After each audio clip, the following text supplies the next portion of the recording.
Revision of electoral rolls 2025 में जिस तरह से इलेक्शन कमीशन ऑफ इंडिया ने बैकडोर से जो 2019 का केंद्र सरकार का एनपीआर और एनआरसी लागू करने हेतु एक षड्यंत्र रचा है और ये इलेक्टोरल रोल के रिफॉर्म्स के नाम पर, मतदाता शुद्धिकरण के नाम पर, जो बिहार के 8 करोड़ लगभग मतदाता हैं, जो दलित, महादलित, अनुसूचित जाति, जनजाति, पिछड़ी जाति, अल्पसंख्यक और अनपढ़, गरीब, मजदूर, किसान को परेशान करने का काम किया है।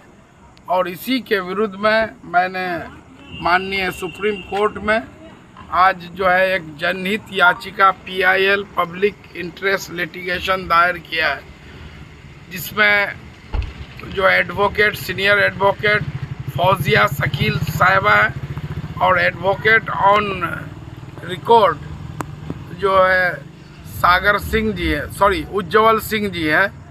और कल सुप्रीम कोर्ट के लिस्ट में इसके आने की उम्मीद है। उसके बाद इस पर माननीय सर्वोच्च न्यायालय को निर्णय लेना है। जिस तरह से अभी 3 महीने बाद बिहार में विधानसभा चुनाव है, आनन फानन में केंद्र सरकार के निर्देश पर इलेक्शन कमीशन ऑफ इंडिया ने जो ये गाइडलाइन जारी किया है, तो मैं बता देना चाहता हूं कि मैं अपने कोचाधामन असेंबली कंस्टिट्यूंसी से आज के टाइम में 2,73,000 वहाँ पर वोटर्स हैं और 2003 के वोटर लिस्ट में मात्र जो 2003 का जो वोटर लिस्ट पब्लिश हुआ है, लगभग जो है 1.5 लाख से कम वोटर्स का नाम आया। लगभग 50 से 55% वोटर्स का नाम है और जो है 45 से 50% नाम जो है वो 2003 के वोटर लिस्ट में नहीं है।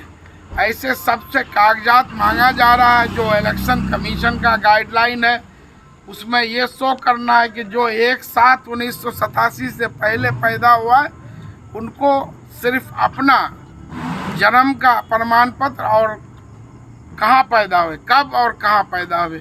जो 1/7/1987 से 2 दिसंबर 2004 के बीच में पैदा हुए उसे अपना और माँ बाप में से किसी एक का कब पैदा हुए और कहाँ पैदा हुए। और जो 2 दिसंबर 2004 के बाद पैदा हुए हैं उनको अपने माँ बाप का कब और कहाँ पैदा हुए। और जो इसमें डॉक्यूमेंट्स है, 11 डॉक्यूमेंट्स जो इलेक्शन कमीशन ऑफ इंडिया ने जो प्रिस्क्राइब किया है, जिसमें आपको जन्म प्रमाण पत्र है, आपको जाकर के परमानेंट रेजिडेंस सर्टिफिकेट, अस्थाई निवास प्रमाण पत्र है, पासपोर्ट है, कास्ट सर्टिफिकेट है, पेंशन पेमेंट ऑर्डर है, PPO जिसको बोलते हैं, कोई भी सेंट्रल गवर्नमेंट, स्टेट गवर्नमेंट या पब्लिक सेक्टर अंडरटेकिंग है उनके द्वारा जो कर्मचारियों को आइडेंटिटी कार्ड जारी किया जाता है वो भी 11 डॉक्यूमेंट्स हैं। कोई भी सरकार द्वारा जो गरीब को या किसी को भी जो अगर ज़मीन उसको अलॉट किया गया है तो वो कागज़ भी आप दे सकते हैं। NRC रजिस्टर भी 11 डॉक्यूमेंट्स में एक है, जबकि बिहार में NRC लागू हुआ नहीं है।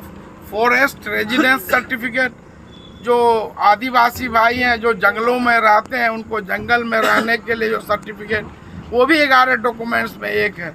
एक जो आखिरी डॉक्यूमेंट्स है वो 1/7/1987 से पहले किसी के का बैंक का कोई सर्टिफिकेट, LIC का सर्टिफिकेट है तो वो मान्य है। हम अपने असेंबली की बात करता हूँ, हमारे यहाँ मात्र 20% लोग जी जो मैट्रिकुलेशन है, इसमें एक ऑप्शन है मैट्रिकुलेशन जो बोर्ड से होता है या फिर यूनिवर्सिटी से कोई डिग्री है उसका सर्टिफिकेट जिसमें जन्म तिथि अंकित रहता है। कोचाधामन में मात्र 20% लोग मैट्रिकुलेट हैं और जो है लगभग 50% के करीब लोग लिटरेसी, जो लिखना पढ़ना जानते हैं, जिनके सबके पास डिग्री नहीं है। डिग्री जो है मैट्रिक की मात्र 20% लोगों की। ऐसे में कहाँ से सर्टिफिकेट लाए। और जो हमारे पदाधिकारी है वो जो है बोलते हैं कि ये बख्श निवासी दे दीजिए।